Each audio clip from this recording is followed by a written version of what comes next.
Oke, standby. 3, 2, 1.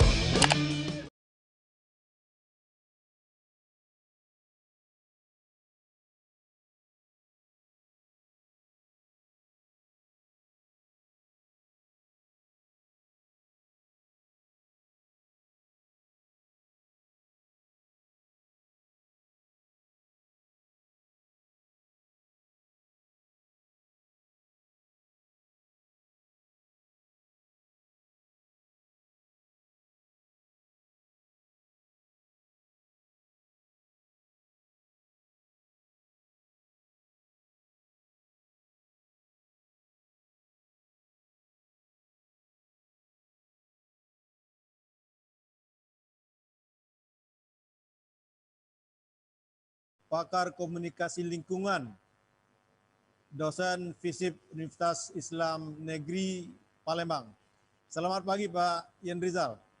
Selamat pagi, Assalamualaikum Pak Salman. Ya, sebelum kita mulai minta komentar ataupun pendapat dari dua narasumber ini, kita saksikan dulu siaran pandangan mata dari lapangan bagaimana kondisi persampahan yang ada di Kota Palembang menjadi salah satu sampel yang mungkin akan kita diskusikan pada pagi ini. Silakan Maya di lapangan.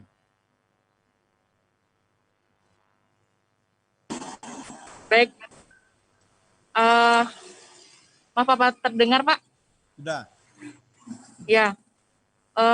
Saya Maya melaporkan langsung dari Jalan Srijaya, tepatnya di dekat area Museum Balaputra Dewa.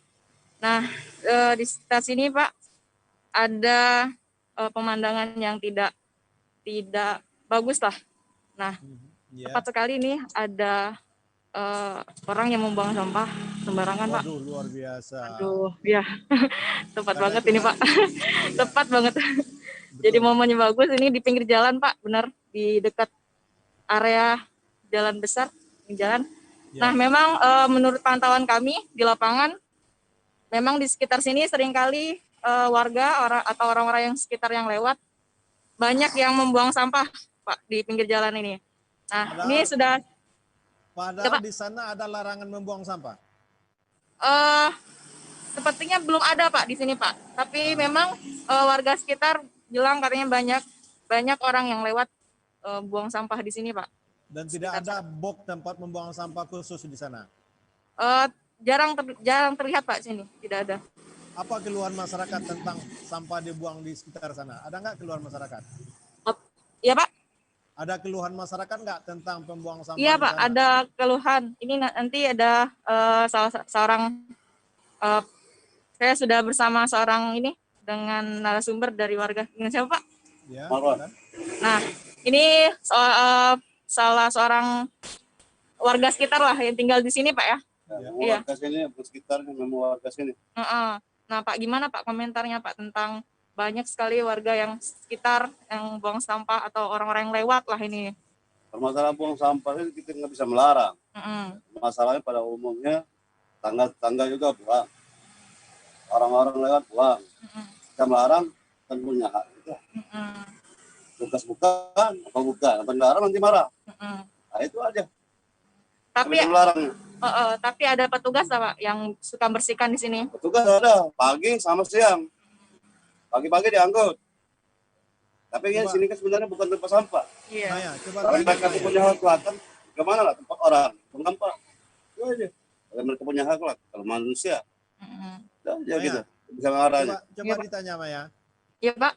Apakah pembuang sampah itu warga di sekitar sana atau justru dari RT ataupun kelurahan lain? Gimana Pak? Yang membuang sampah di sana apakah warga RT di sana atau justru RT yang berbeda atau kelurahan RW yang berbeda? Apakah orang kebanyakan pada umumnya orang-orang luar dari mana-mana. Orang yang lewat Pak ya? Yang petugas, yang pegawai semua dari mana-mana. Yang umumnya orang sipil semua ada. Plat-plat merah aja buang sini semua. Wah, luar biasa. Justru juga pegawai negeri yang buang sampah di situ gitu. Iya Pak. Banyak ya. Nggak bisa dihitung lagi, nggak bisa diomongin lagi. Kalau kita omongin, kita tegur, marah. Tempat kamu nanti dia bilang. Baik. Itu Oke, Pak. baik itu. Maya. Terima kasih Maya. Iya, terima kasih Pak. Iya. Ya, makasih ya. Demikian. Selamat bertugas Ya. ya. Iya, Ya, sama-sama Pak. Assalamualaikum. Waalaikumsalam. Pak Hendrizal dan Pak Putra, itulah kondisi di lapangan salah satu dari bagian terkecil yang ada di Kota Palembang. Mungkin Pak Putra saya minta pendapat dulu. Pada Januari 2020, itu kalau tidak salah ada MOU dengan pengadilan negeri untuk memberikan sanksi hukum terhadap pembuang sampah di sembarangan tempat. Itu kalau salah saya ingat di bulan Januari. Nah, sampai sekarang apakah itu efektif berjalan atau masih berjalan? Dan bagaimana menurut Pak Putra langkah-langkah selanjutnya? Saya mohon maaf karena yang punya regulasi, punya aturan ini justru Dinas Kebersihan dan Lingkungan, nggak bisa kami ajak pada pagi hari karena sama-sama masih di luar kota katanya. Saya luar biasa dengan Pak Putra, meskipun di luar kota masih bisa join dengan kami. Gitu. Silakan Pak Putra. Terima kasih Pak Salman dari Tribun Network. Kami apresiasi yang mana pada pagi hari ini kami berada di Bandung, langsung telekonferensi dengan Tribun Network dengan tema sanksi atau dibiarkan bagi pembuang sampah. Sampah ini Pak Salman diperwali Perda nomor 3 2020 itu kapasitas kita sebagai pelanggar. Itu pasal 29 pelanggar terhadap ketentuan sebagai dimaksud dalam pasal 35 dan 36 dipidana kurungan 6 bulan atau pidana denda paling banyak 50 juta rupiah. Nah, terhadap pelanggaran ketentuan sebagai dimaksud pasal 55 dipidana denda paling banyak 250.000. Dan ini sudah berlaku karena ini merupakan perda yang baru termasuk Perda nomor 3 2020 ini. Dan sanksinya kemarin kita pernah lihat viral sempat ada warga masyarakat yang membuang sampah di jembatan Musi 4. Dan kita kenakan tindak pidana ringan dan kita sidangkan karena kita sudah bekerja dengan Ketua Pengadilan Negeri setiap hari Kamis kita melakukan tindak pidana ringan. Terus terang sampah ini kami mohon juga kepada warga masyarakat tingkat kepedulian warga masyarakat agar membuang sampah pada tempatnya. Kita banyak tahu juga lokasi-lokasi termasuk sampah-sampah siluman dan pernah kami lakukan edukasi termasuk juga penertiban pada subuh-subuh. Dan kita lihat saat ini di daerah Seberang Ulu itu sudah efektif, termasuk yang di Sukarame itu juga sudah efektif. Namun yang banyak saat ini yang kita temukan sampah-sampah liar yang kita lihat tadi kan ya. Nah, untuk itu kami mohon dukungan kepada warga masyarakat agar tingkat kepeduliannya betul-betul untuk warga masyarakat merasakan, termasuk apa yang disampaikan oleh Pak warga masyarakat tadi, termasuk PNS, kan lucu ini. Nah ini kami harapkan kami akan tetap koordinasi nanti sama dari DLHK, termasuk ke masyarakat, ke kecamatan ataupun ke kelurahan-kelurahan. Begitu Pak Salman dari Tribun Network. Baik Pak Putra, ada nggak Pak Putra punya data-data sudah berapa yang memang menjalani proses pengadilan dan berapa yang sanksi terbesar yang pernah diberikan kepada pelanggar pembuang sampah di sembarangan tempat gitu? Terima kasih Pak Salman. Kemarin kita dapati yang membuang sampah di musim 4 yang kulit durian itu termasuk juga kita kenakan sanksi 250.000 dan kita sidangkan. Ada 2 orang dan lainnya kita sanksi sosial termasuk warga masyarakat yang subuh-subuh yang sering kita temukan subuh-subuh yang membuang sampah kan terutama di Berit ataupun di tengah jalan arah ke Kertapati Seberang Ulu 2 termasuk juga di Sukarame. Kalau seperti di marka Jalan Kertapati justru mereka buang sampah siang-siang. Itu justru marka itu dijadikan tempat membuang sampah gitu. Ya, sekarang masih tetap kita edukasi. Tinggal lagi dari DLHK sudah menyiapkan timnya. Jadi begitu ada warga masyarakat, timnya menghimbau, mengedukasi, terutama yang membuang sampah di marka ataupun di berit-berit jalan. Ya. Bapak Putra tahan dulu, nanti kita minta komentar dari Pak Yen Rizal yang pakar lingkungan dan dari Universitas Islam Negeri Palembang. Silakan Pak Yen Rizal, ini fenomena masyarakat yang memang sampah nggak pernah tuntas gitu. Tumpukan sampah semakin menggunung, yang lebih nyata sekali karena faktor membuang sampah sembarang tempat itu justru bermuara ke anak sungai dan ke sungai gitu. Sehingga sungai mampet, kalau sungai sudah mampet rentan dengan banjir gitu. Kalau kita lihat dari sungai Selayur dan sungai Bendung itu luar biasa bertruk-truk sampah yang dibuang masyarakat justru terpaksa diangkat dari anak sungai gitu. Ini fenomena dan bagaimana pola menurut Pak Rizal secara pakar lingkungan gitu. Silakan Pak Yen Rizal. Ya, terima kasih Pak Salman ya dari Istripoku TV. Jadi memang kalau berbicara sampah ini kan soal klasik ya dari zaman dulu ya sampai sekarang, dan tidak hanya Palembang ya, hampir di semua daerah mengalami persoalan yang hampir sama gitu kan. Nah, berbicara sampah ini kan terkait juga dengan beberapa hal. Yang pertama soal ya dari masyarakatnya sendiri ya, itu berpengaruh besar gitu kan. Apalagi untuk wilayah Sumsel yang memang tipologi daerahnya itu banyak rawa-rawa dan juga aliran sungai, sehingga dari dulu sebetulnya gitu kan, kalau kita lihat zaman dulu pola bermukim di sungai ini memang kemudian sampah-sampah yang pada masanya dulu itu masih bisa dikatakan relatif sedikit, ya hanyut oleh aliran sungai gitu kan. Nah, tetapi kemudian ketika pertumbuhan penduduk semakin tinggi gitu kan, otomatis juga produksi sampah menjadi semakin besar gitu. Nah, ketika kebiasaan ke sungai ini terus dilakukan, ya akibatnya seperti yang kita lihat sekarang gitu. Nah, oleh karena itulah diperlukan sekali sebetulnya ya pola-pola edukasi ya bagi masyarakat ini untuk bisa tumbuh kesadaran ya bahwa sampah itu tidak bisa ya kalau hanya sekedar dibuang saja. Karena jenis sampah zaman dulu itu kan berbeda dengan zaman sekarang.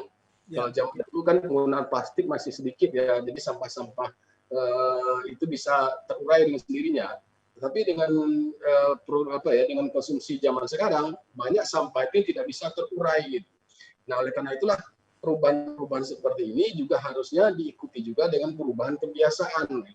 Nah, ini kan membutuhkan edukasi Pak Salman ya. Jadi tidak bisa juga kita hanya sekedar melarang gitu kan, atau membuat papan pengumuman atau bahkan menangkap gitu. Saya pikir tidak cukup sampai di situ gitu. Karena ini harus ada juga edukasi untuk membuat masyarakat terbiasa gitu atau sadar bahwa sampah ini harus dikelola gitu kan. Nah, ini dari sisi masyarakatnya gitu. Nah, kemudian Pak Yen Rizal, ya, apakah memang budaya masyarakat, pola masyarakat tidak melek mata dengan masalah lingkungan dan sampah, atau memang bagaimana? Soalnya begini, walaupun sudah ada tong sampah segala macam, itu justru membuang sampah tidak di tong sampah gitu. Ya. Apakah memang masyarakat ini tidak cinta dengan kebersihan? Sangat kontradiktif kalau ketika Adipura ada. Adipura itu bukan justru yang dinilainya cuma administrasi gitu. Ini sangat kontradiktif sekali gitu. Ya. Ya betul Mas Salman ya. Jadi itu saya. Tapi kalau saya tetap yakin ya bahwa siapapun orang sebetulnya itu ingin lingkungannya bersih gitu. Ya. Bisa kita contohkan lah gitu ya. Kalau dibuat TPS ya, tempat penampungan sampah sementara itu di pinggir rumahnya, pasti mereka protes, kan?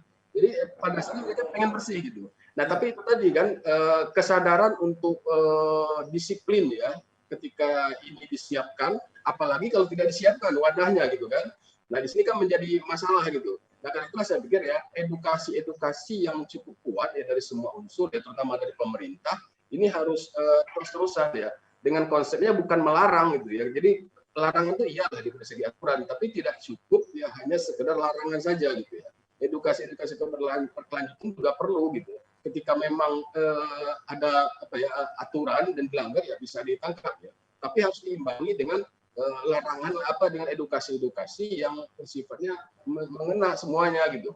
Karena masalah ini sangat bervariasi sekali Pak Salman. Ya. Pak Putra. Ya. Pak Putra, dari penegakan hukum sanksi disiplin sampah dari berapa? 14 atau 17 kecamatan kita di Palembang. Adakah kecamatan yang betul-betul sudah betul-betul dikatakan aman dari kebersihan sampah sembarangan gitu? Terima kasih Pak Salman. Saya sependapat dengan Pak Rizal bahwa sampah ini klasik ya kelihatannya. Tinggal lagi kita mengharapkan kepedulian warga masyarakat ya, dan pemerintah sudah berupaya semaksimal mungkin untuk sampah-sampah bisa masuk ke tempat pembuangan sampah yang sudah resmi. Ya. Dan apalagi di perumahan-perumahan itu banyak mengambil sampah yang swasta. Nah ini kita apresiasi juga membantu pemerintah Kota Palembang kiranya sampah-sampah tidak membuang sampah sembarangan. Ya. Camat itu membantu unit OPD pengelolaan sampah yang berwenang melaksanakan pengelolaan sampah di wilayah kecamatan. Ya. Dan juga kewenangan camat sebagaimana dimaksud pada ayat 2 di Perda 3 2020 yang tidak terjangkau oleh angkutan lingkungan hidup dan kebersihan membuangnya ke TPS telah ditetapkan, camat bisa mengambil alih karena camat punya peran penting khususnya di kecamatan karena sudah disediakan dari 18 kecamatan ini fasilitas yang bisa mengangkut sampah-sampah yang tidak terjangkau oleh OPD Dinas Lingkungan Hidup. Dan ini kita apresiasi juga pada rekan-rekan camat dan lurah. Kami mengharapkan kiranya kendaraan operasional itu betul-betul disiapkan untuk di tingkat kecamatan, supaya camat bisa lebih mengakses lagi sampah-sampah liar. Yang kebanyakan yang menjadi viral ini sampah-sampah liar. Kalau sampah-sampah yang sudah ada di resmi, di tempat pembuangan sampah resmi, termasuk juga di lokasi pinggir jalan ataupun di garis jalan, itu sudah resmi, sudah diatur, termasuk juga jam-jam pengangkutannya. Nah, harapan kita yang penting sekarang ini, tingkat kepedulian warga masyarakat betul-betul menyadari bahwa bahayanya sampah ini, dampak lingkungan, termasuk apa yang disampaikan oleh Pak Rizal tadi, sampah ini sangat berbahaya, terutama kalau sampah rumah tangga sangat tinggal lagi memilah-milah sampah-sampah yang ada di warga masyarakat. Saya rasa itu Pak Salman, terima kasih. Pak Putra, semenjak kita MOU dengan pengadilan, ada nggak rating kecamatan yang ternyata pengelolaan sampah dan memanage sampah ini lebih bagus gitu? Bisa nggak kita rating kecamatan mana yang terbaik atau mana mungkin yang terjelek? Gitu. Kalau saya melihat pasti ada kecamatan yang memang belum mampu mengelola, memanage pengelolaan sampah di kecamatan masing-masing. Gitu. Ya, sekarang ini kan pemerintah Kota Palembang itu sudah membuat setiap kecamatan sudah membuat R3. Itu kapasitasnya dari OPD ini ya, DLHK. Nah, jadi ada tempat penampungan sampah di tingkat kecamatan, pengelolaan tingkat sampah di tingkat kecamatan, termasuk yang kemarin itu di Kalidoni sudah berjalan tempat pembuangan sampah, termasuk sampah-sampah yang ada harganya, termasuk bisa dijadikan finansial, ya, dikelola. Itu di Kalidoni di seputaran asrama tentara itu kan. Ya. Jadi relatif kalau untuk kecamatan, karena sampah ini apa yang disampaikan Pak Rizal tadi, sampah ini kan dari 18 kecamatan berapa juta jumlah penduduk, tinggal lagi sistem pengelolaan sampah ini betul-betul yahut, gitu, Pak Salman. Terima kasih. Ya. Pak Ian Rizal. Ya. Ini fenomena yang telah disampaikan oleh Pak Putra tadi. Apakah masyarakat kita ini kalau diseriusi bisa melek mata dan disiplin? Karena kan ini bagian dari kultur gitu. Dari kota tradisional menuju kota modern dan sekarang kota internasional. Yang mana betul-betul dituntut itu sebagai kota yang terbersih gitu. Sementara kalau kita lihat dari fakta di lapangan, ya kita sangat kecewa sekali gitu. Dan ini barangkali sebelum saya membacakan ada masukan dari masyarakat, Pak Rian Rizal gimana menanggapinya gitu? Ya, sebenarnya bisa Pak Salman. Kalau saya sih tetap optimis ya, seluruhnya itu bisa ya. Dan kalau kita belajar dari negara-negara lain pun ya, seperti Jerman misalnya, Swiss, Swedia gitu, sebagai yang terbilang sukses ya dalam mengolah sampahnya gitu kan, mereka bisa gitu melakukan itu. Tapi memang tidak sederhana gitu, dan tidak bisa semudah membalik telapak tangan gitu, karena ini kan punya kaitan. Dalam arti kata masyarakat yang kemudian dominan sebagai produsen sampah ya, terutama sampah rumah tangga, nah ini akan berkelindan juga ya dengan bagaimana kesiapan dari pemerintah gitu dalam menyiapkan seluruh fasilitas untuk pengolahan sampah ini gitu. Nah, ini kan dua hal yang tidak bisa dipisahkan gitu. Artinya kesadaran dari masyarakat iya harus kita tumpukan terus ya, baik dengan edukasi ataupun penegakan hukum, tapi juga ditunjang dengan ketegasan dan juga kesiapan pemerintah. Nah, kalau tadi disinggung oleh Pak Putra soal perda tadi gitu, di situ kan memang sebetulnya sudah ada ya di cukup rinci malah di situ baik sanksi dan kemudian juga kewajiban-kewajiban yang harus dilakukan oleh pemerintah sendiri gitu. Jadi misalnya pembuatan TPS gitu kan, kemudian situ malah disebutkan tentang pemilahan sampah organik, anorganik dan sebagainya, atau sampah plastik dan non plastik gitu. Dan itu sudah disiapkan semuanya, harus ada tempatnya gitu kan, kemudian pembedaan tempat sampahnya itu ada diatur gitu. Nah, tapi kan ini juga belum terlihat Pak Salman gitu. Kalau kita lihat misalnya saya bercontoh lagi di kilometer 5 misalnya, di situ ada TPS di pinggir jalan itu yang setiap pagi, setiap malam diambil, itu kan satu aja gitu. Baknya besar, kontainer satu aja gitu, tidak ada pembedaan gitu. Jadi sehingga masyarakat juga ketika ada yang mau buang sampah salah ya lempar saja gitu ke dalam situ gitu. Nah ini kan artinya ada kesiapan juga gitu ya. Dan Pak Putra juga saya pikir kalau dari Satpol PP ya tidak akan sanggup juga ya menindak sebanyak ini gitu kan. Beberapa contoh sampaikan Pak Putra tadi ya beberapa hal lah. Tapi kan ini Palembang kan 1,7 juta lebih ya warganya gitu, dan itu setiap hari memproduksi sampah yang mencapai 1.000 ton lebih gitu. Nah ini kan dibutuhkan ya upaya-upaya baik berupa edukasi, kemudian best practice ya itu saya pikir harus banyak dimunculkan. Karena itulah ketika misalnya ada kelompok masyarakat yang tergolong berhasil walaupun itu kecil ya dalam mengelola sampah, itu harus ditangkap gitu kan. Ini jadikan best practice gitu, yang kemudian bisa menjadi contoh bagi pihak lain gitu. Saya pikir itu Pak Salman. Jadi kita tetap optimis Pak Salman. Ya, ini ada masukan dan pertanyaan dari penonton kita atau pemirsa kita. Pertama dari mungkin Pak Putra dan Pak Endri lah yang bisa menanggapinya. Pertama EN Eldeveri Idris, sampah plastik kantong itu Pak harus dikurangi penggunaannya. Ini bagaimana metode? Di mana itu? Kemudian yang kedua Ramona Rais, sebelum menerapkan sanksi, Pak edukasi Sekden sangat penting. di mana Perwali yang edukasi terus di lingkungan. Ada dua pertanyaan yang ngomong Pak Putra, mungkin bisa ditanggapi gitu.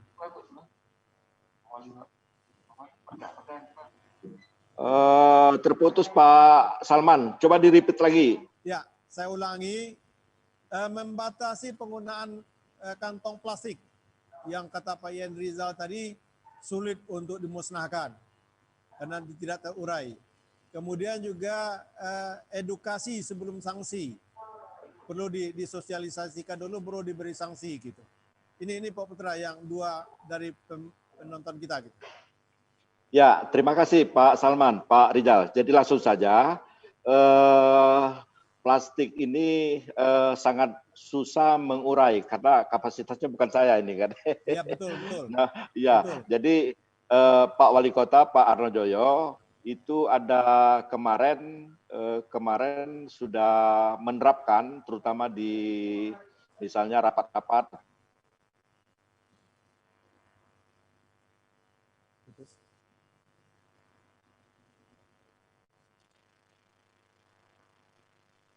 Pak Yandrizal, karena nih sinyal putus, barangkali Pak Yandrizal bisa memberikan masukan terkait dengan pola penggunaan kantong plastik dan masalah edukasi ternyata belum optimal gitu.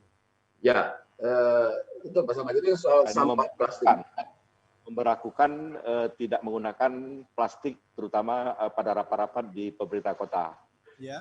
Bisa dicek kalau di Pemkot, termasuk juga di OPD lain, kalau rapat-rapat tidak menggunakan plastik botol-botol minuman, termasuk juga bahan yang dari plastik. Itu Pak Salman. Ini ada masyarakat justru mengklaim edukasi dan sosialisasi sanksi belum optimal, katanya Pak Putra. Sanksi kita cukup sudah melaksanakan, malah kita bergerak subuh Pak Salman. Ya, jadi Nah, tidak terlihat. Sosialisasi dan edukasi terkait dengan sanksi gitu. Iya, itu kita sosialisasikan melalui camat. Jadi OPD leading sektornya mengajak kami untuk mengedukasi kepada warga masyarakat. Nanti dari pihak kecamatan mengajak warga masyarakat untuk mengedukasi ataupun sosialisasi.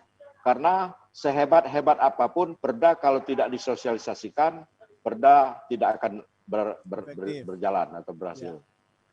Baik, sebentar Pak Putra. Gimana Pak Yandrizal? Ya, pertama soal sampah plastik, Pak, ini kan jadi isu besar ya, yang memang berbahaya sekali gitu kan. Nah, yang dibutuhkan di sini kalau untuk mengurangi sampah plastik, dia akan panjang ceritanya ya, termasuk yang diupayakan oleh Pak Putra tadi dengan terutama di Pemkot ya, tidak ada lagi penggunaan plastik, baik itu minuman kemasan dan sebagainya. Ya, itu memang hal baik gitu ya. Tapi ini juga tentunya harus dipaksakan juga ke tempat lain gitu, ke instansi lain, baik misalnya perhotelan gitu kan, atau di restoran gitu kan, itu juga harus ya pemerintah saya pikir punya hak untuk memaksa itu supaya itu dilakukan gitu. Ya. Nah yang agak susah kemungkinan adalah ke masyarakat gitu. Nah kan itulah kaitan nanti ke edukasi gitu. Sekarang kan sebetulnya sudah banyak ya berkembang berbagai teknologi ya untuk mendaur ulang plastik ini. Nah cuman kan kemudian kebiasaan masyarakat atau kemauan masyarakat untuk memisah gitu, untuk memilah ini sampah plastik dan ini bukan plastik gitu. Nah kita kan juga ada yang katakan Pak Putra tadi kan 3R, reduce, reuse, dan recycle tadi kan, bahkan juga sudah ada bank sampah yang dikelola gitu.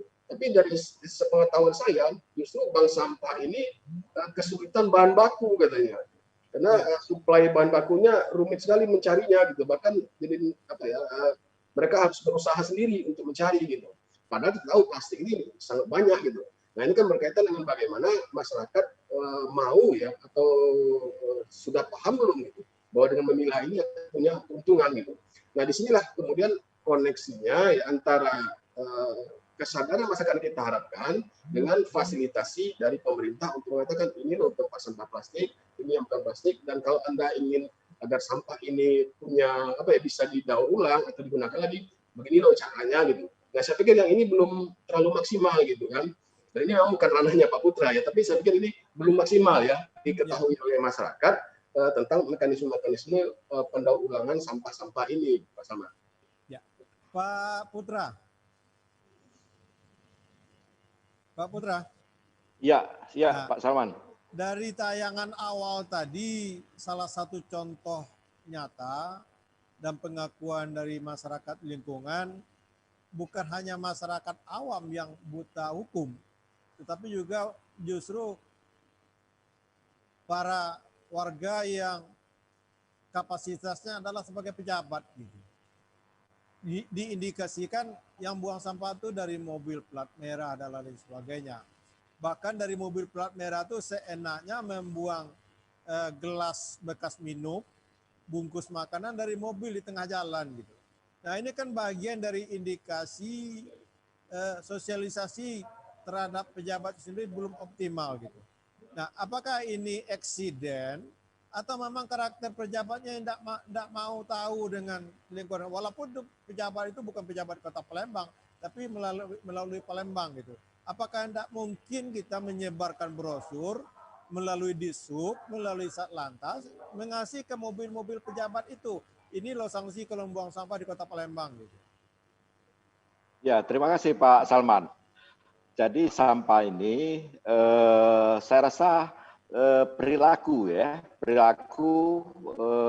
termasuk yang ada PNS, ada oknum yang lain-lain. Apalagi pejabat gitu. Halo? Nah,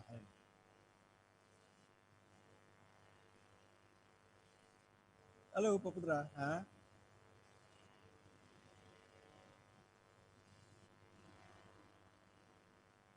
Pak Yan Rizal. Ya, sepertinya gangguan sinyal. Pertanyaan saya sama Pak Putra tadi bisa dikomentari tidak? Ya, itu yang saya katakan tadi, ke edukasi. Itu juga contoh gitu loh kan. Nah, dengan model begini kan bisa, walaupun itu oknum gitu ya, tapi kan masyarakat hanya melihat ini plat merah gitu kan. Nah, makanya sebenarnya kan harus dibangun ya kesadarannya gitu kan. Nah, kalau yang sudah ada jelas benderanya sebetulnya kan bisa ditindak dari kantornya gitu kan, sudah ketahuan gitu kan. Artinya sosialisasi di tingkat pemerintah sendiri di semua lini gitu, mulai dari kantor wali kota gitu, ke dinas-dinas gitu, bahkan sampai ke ke kelurahan gitu kan. Nah, sudah kuat belum sosialisasi ini gitu. Dan saya pikir juga kita juga harus mulai merubah ya mekanisme pendidikan lingkungan ini. Ya. Saya juga justru tertarik pemerintah Kota Palembang harus berani masuk ke Pemprov mensosialisasikan itu, termasuk kabupaten sekitar Kota Palembang yang lalu lintasnya melalui Kota Palembang bekerja gitu. Ya, betul Pak Salman ya. Saya pikir punya hak ya untuk melakukan itu gitu. Ya, kita, kalau saya sih mengatakan ya, mumpung sekarang juga Hari Pahlawan itu 10 November, ya orang yang sadar terhadap sampah, ngolah sampah, dan tanda petik kita harus angkat sebagai pahlawan juga gitu kan. Dan kita harus berani gitu untuk mengungkap itu, sama kayak COVID lah, COVID-19 seperti sekarang. Kalau Anda terindikasi COVID, Anda nggak boleh masuk ke kami. Gitu. Nah, kenapa kita tidak mencoba untuk melakukan itu gitu? Karena kultur di kita ini kan terkadang memang harus dipaksa dulu gitu, baru itu bisa berubah gitu. Memang ini tidak mudah, tapi ya harus dilakukan sembari memang edukasi ya, pembentukan komunitas-komunitas, best practice dan sebagainya itu harus selalu dimunculkan. Karena bagi saya tetap unsur penting masyarakat, kemudian pelaku usaha juga kuat sekali peran sini, dan kemudian dari pemerintah sendiri gitu kan. Nah, jadi ketika masyarakat dituntut untuk sadar terhadap sampah ini, nah pemerintah sendiri juga harus menunjukkan contoh dan kemudian memfasilitasi, karena kewajiban pemerintah itu memfasilitasi untuk itu. Kalau tidak berarti kan pemerintah juga berarti melanggar regulasi yang dibuatnya sendiri gitu. Ya. Tadi ada Pak Yan Rizal mengatakan salah satu unsur dipaksakan. Kan kalau mendisiplinkan itu salah satu unsur, pertama dari kesadaran, kedua terlatih, ketiga dipaksakan. Apakah perlu untuk memaksakan ini kita melibatkan unsur TNI gitu untuk memaksakan pendisiplinan ini gitu? Ya, kalau dibilang sebenarnya seluruhnya gitu Pak, sama seluruhnya harus terlibat. Tapi saya pikir tidak kalau dikatakan TNI harus terlibat langsung ke situ untuk menindak melakukan penindakan hukum, tapi tidak perlu sampai ke sana gitu. Tapi TNI bisa dilibatkan sebagai contoh gitu loh. Ini contoh salah satu institusi yang terkenal disiplin dan mereka juga disiplin dalam pengolahan sampah gitu. Nah, yang diperlukan kita ini kan contoh-contoh Pak Salman, sehingga kemudian bisa membangkitkan kesadaran pihak lain. Karena itu saya sudah katakan kampanye sampah sekarang jangan lagi dengan sekedar membuat tulisan dilarang buang sampah. Kalau itu saya pikir dari zaman dulu, dari saya kecil sudah ada itu pengumuman seperti itu, gitu. Tapi tidak ampuh. Bahkan sekarang masyarakat menambahkannya dengan kata-kata yang berbau kekerasan gitu kan. Bahwa siapa yang buang sampah sini kena betet dan sebagainya gitu kan. Itu kan bentuk kesalahan dari beberapa anggota masyarakat gitu. Nah, model-model kampanye seperti itu kan bisa dikatakan tidak efektif lagi lah. Nah, karena itulah perlu dimunculkan metode baru gitu. Nah, salah satunya tadi membentuk sebanyak mungkin komunitas yang kemudian bisa menjadi contoh bagi pihak lain, sekecil apapun itu gitu kan. Karena di sini kemarin kan ada juga kebijakan tentang pembuatan kampung iklim di Kota Palembang ini, gitu kan. Kemudian ada beberapa bank sampah, gitu kan. Nah ini kan harus diperkuat gitu loh, dibongkar lah gitu kan, kekurangan mereka kita perkuat gitu. Nah ini harus dimunculkan Pak Saman. Datang lagi Pak Putra, mudah-mudahan sudah online gitu. Pak Putra, belum. Lagi putus. Pak Ian Rizal. Ya, Pak Saman. Sinyal dengan Pak Putra mungkin di Bandung ada lagi belum bagus. Saya melihat begini, pola masyarakat memberikan sanksi. Saya berkeinginan, ya mungkin keinginan mungkin tidak tersalurkan lagi. Sosialisasi itu betul-betul berjenjang dari wali kota ke dinas lingkungan terkait, ke camat ke lurah, RW, RT. Dan ada bentuk sanksi terhadap RT dan RW kalau lingkungannya tidak terwujud kebersihan. Apakah ini mungkin dilakukan di Kota Palembang itu? Dan apakah pemerintah kota bisa melaksanakannya demikian gitu? Ya. Kalau saya justru dibalik sedikit Pak Saman gitu ya. Kalau ada RT RW yang kalau saya melihat bukan yang melanggar, tapi justru kalau ada RT RW yang berhasil, mau nggak pemerintah kota memberikan reward? Nah, ya. Itu yang harus kita perkuat. Jadi paradigmanya bukan lagi menindak gitu kan, tapi justru menghargai. Nah kalau ini yang perlu penindakan ya tetap jalan gitu, itu saya pikir bagus sudah gitu kan. Tapi yang perlu diperkuat lah memunculkan sosok-sosok pahlawan sampah ini, entah itu ketua RT mungkin gitu, entah itu ketua RW gitu, entah itu lurah gitu kan, dan sebagainya gitu kan. Nah ini yang termasuk media massa Pak Saman. Jadi mungkin suatu saat perlu juga pemerintah kota membuat media massa yang selama ini konsen dalam kampanye sampah. Yeah. Ya kasih reward lah gitu kan, sehingga kemudian muncul kebersamaan gitu, muncul rasa bersama bahwa sampah ini memang harus kita kampanyekan, bahwa ini harus dikelola dan ini harus diberikan perlakuan-perlakuan yang kemudian memunculkan kesadaran bersama gitu. Tapi kalau menurut saya belum layak ada yang dikasih reward gitu. Kenapa gitu? Sampah di RT tertentu itu justru banyak dikelola oleh angkutan sampah swasta. Sehingga otomatis daerahnya memang bersih. Tapi RT-nya nggak melek kebersihan gitu. Salah satu contoh, rumput di lingkungannya, God itu kan bukan pemungut sampah swasta yang harus berkepentingan. Godnya mampet segala macam, lingkungan sampahnya memang bagus gitu. Tapi lingkungan sekitarnya itu justru tidak bagus gitu. Justru itu makanya saya tarik, apakah mungkin RT dikasih sanksi dulu, lingkungan yang tidak bersih, lingkungan yang tidak nyaman dan rapi justru disanksi dulu, baru dikasih reward gitu. Ya boleh saya kalau saya sepakat aja gitu kan. Nanti keduanya berjalan bersama. Sanksi kita jalankan, reward juga kita berikan gitu loh kan. Nah, jadi tergantung nanti indikator-indikatornya saja gitu loh kan. Nah indikator untuk RT yang bersih seperti apa gitu. Misalnya indikatornya adalah kemampuan dari seorang ketua RT untuk menggalang warga gitu. Bagaimana menjaga kebersihan lingkungan RT-nya atau membuat RT itu menjadi indah gitu kan. Nah, indikator-indikator itu kan bisa dimunculkan gitu loh kan, tinggal kita jabarkan saja gitu kan. Nah, semangatnya adalah bagaimana kemudian keberhasilan-keberhasilan itu menjadi virus yang positif gitu bagi pihak lain gitu. Nah, penegakan hukum memang iya, tapi kan kita kembali ke sini Pak Saman. Adanya perda, adanya perwali ya, kemudian dikolaborasikan dengan jumlah penduduk dan kondisinya sekarang, tetap kan sulit gitu ya, akan sulit lah gitu kan melakukan penindakan hukum terhadap seluruh masyarakat ini dengan kemampuan yang ada pada misalnya Satpol PP tadi gitu, tetap ada keterbatasan gitu. Dan itu kunci memang kesadaran warga dan kemudian fasilitasi dari pemerintah. Bagaimana kemudian ini nyambung gitu kan. Tidak salah juga kita belajar kepada pihak-pihak lain. Dan kemudian juga pemanfaatan teknologi informasi. Ya, ini harus dimunculkan juga. Sekarang kan sudah zamannya ini. Bahkan kalau kita lihat di Play Store itu sudah ada itu yang aplikasi-aplikasi Go Green gitu dan sebagainya yang sifatnya terobosan-terobosan. Maka itu dari anak-anak muda gitu kan. Nah ini untuk menunjukkan bahwa sampah itu bukan sesuatu yang kotor lagi gitu. dia bisa diolah, bisa dikelola gitu. Nah, tergantung sebenarnya bagaimana kreativitas itu dimunculkan. Nah, ini kan perlu suntikan-suntikan Pak Salman, dan bahkan perlu dorongan-dorongan khusus gitu kan. Nah, media massa salah satunya lah gitu. Program ini saya pikir bagian dari untuk membangun itu juga gitu. Saya merasa kurang sependapat, katakanlah bukan tidak setuju gitu ya. Ada kata-kata tadi karena kita di pinggiran sungai, daratan rendah, ya sehingga dianulir sikap masyarakat yang memang kurang peduli dengan kebersihan gitu, sehingga budaya membuang sampah ke sungai segala macam itu sulit dirubah gitu.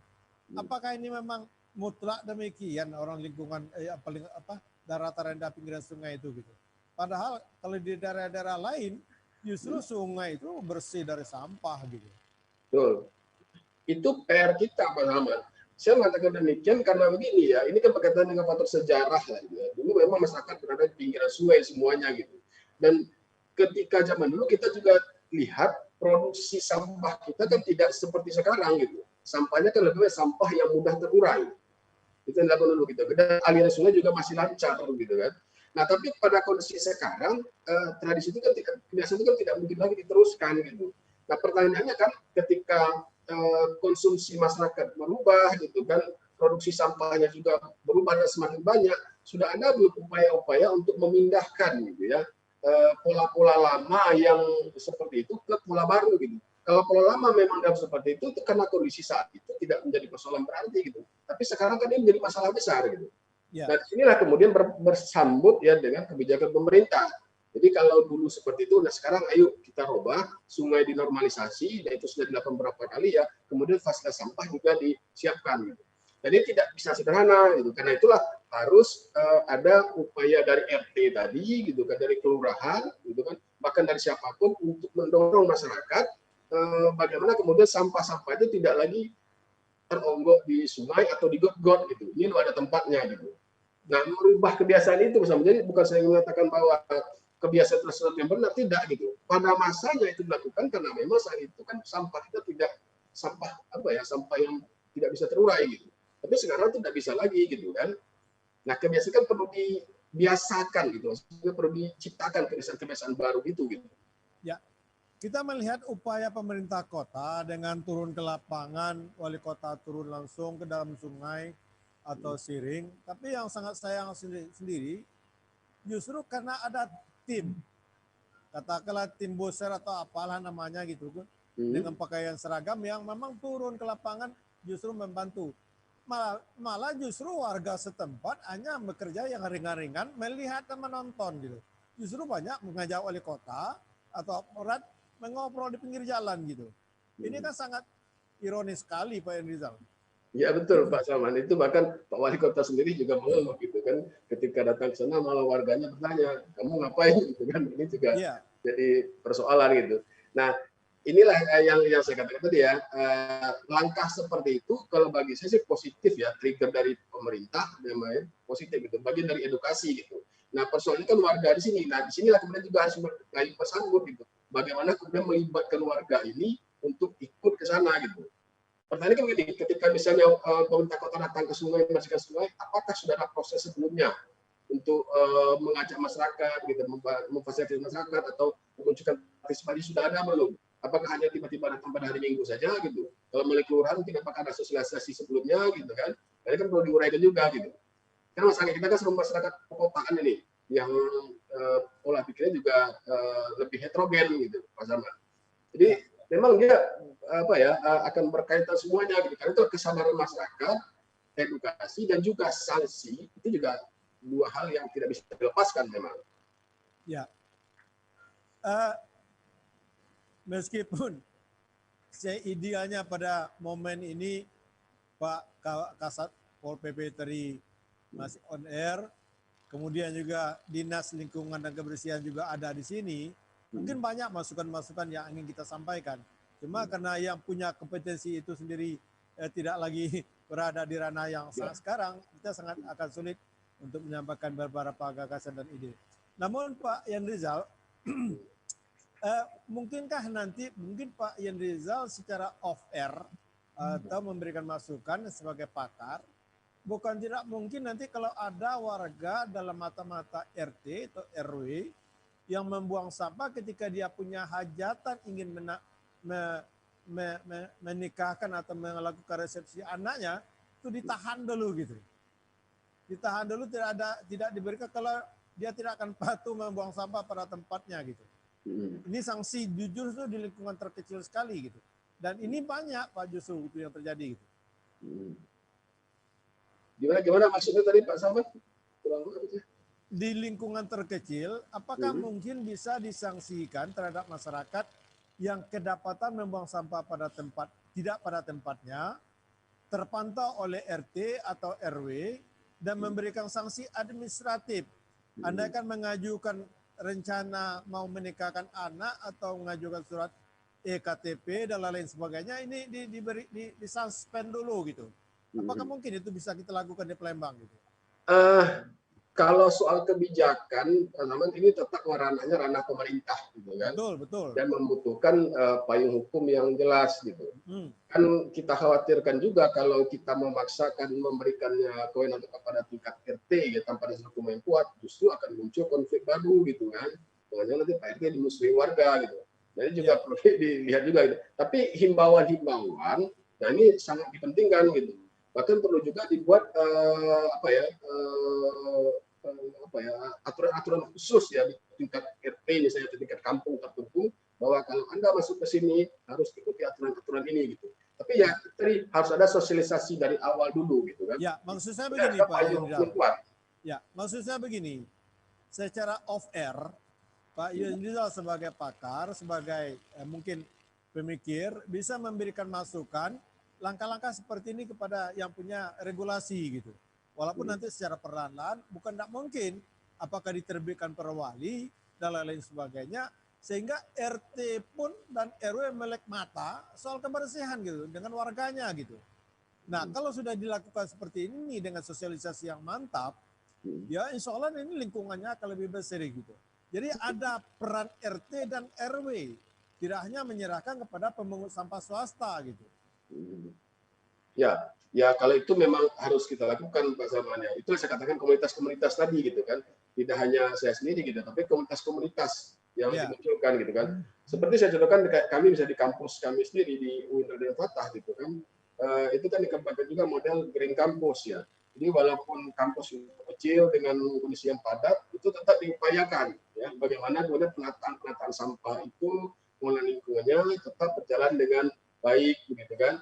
Nah, yang model-model seperti yang saya katakan tadi ada upaya-upaya, dan ketika upaya-upaya dari kelompok-kelompok masyarakat itu muncul, dan ini yang perlu kita angkat, gitu kan? Bahwa ini loh bisa, gitu kan? Bahkan satu rumah pun bisa. Saya punya dulu teman yang seperti itu kan, kelompok-kelompok yang saya sering diskusi. Ini di rumahnya cukup membuat taman-taman saja, dan taman itu sampai ke pinggir jalan dengan tanaman-tanaman yang ditanam misalnya kayak mentimun dan sebagainya, dan kemudian bersih sampai di pinggir jalan. Pertanyaan saya, kalau mentimunnya misalnya berbuah diambil orang tuh gimana gitu? Ya nggak apa-apa katanya kan, tapi kan bagus kan. Siapa tahu dicontoh oleh orang lain gitu. Nah hal-hal ini seperti dimunculkan bersama di samping penegakan hukum tetap berjalan gitu, tapi harus berimbang. Saya tertarik dengan kalimat Pak Yunizal terakhir, komunitas-komunitas tertentu. Saya melihat belum ada komunitas melek mata terkait dengan lingkungan dan kebersihan Kota Palembang.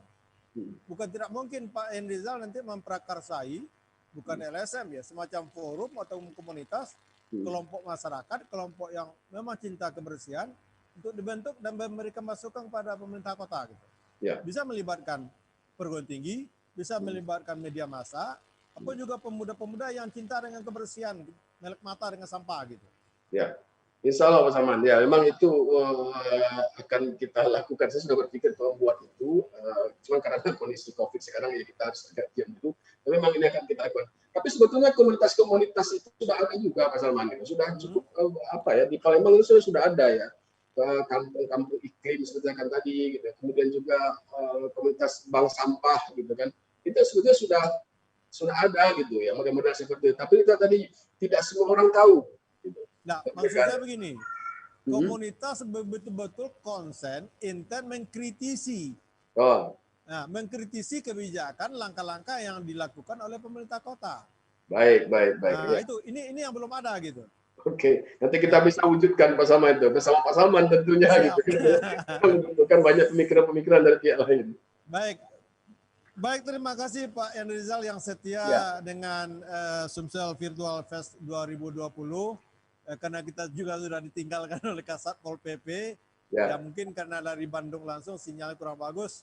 Dan ini juga bermanfaat bagi pemirsa kita, Siripoko TV dan Tribun Sumsel. Mudah-mudahan kebersihan Kota Palembang bisa terwujud dengan baik. Terima kasih Pak Yandri Rizal telah menyediakan waktunya gitu. Baik, terima kasih. Assalamualaikum. Waalaikumsalam. Inilah barangkali yang bisa kami sampaikan dan terima kasih atas perhatiannya dan begitu juga masukan dari para pendengar dan pemirsa kita baik Siripoko TV Instagram maupun Facebooker lewat videonya. Terima kasih. Wassalamualaikum warahmatullahi wabarakatuh. Proses live Sumsel Virtual Fest yang dihadirkan narasumber yang seru. Kita akan kembali besok. Ikuti terus acara ini Sumsel Virtual Fest 2020 di YouTube-nya Siripoko TV dan Tribun Sumsel. Bye.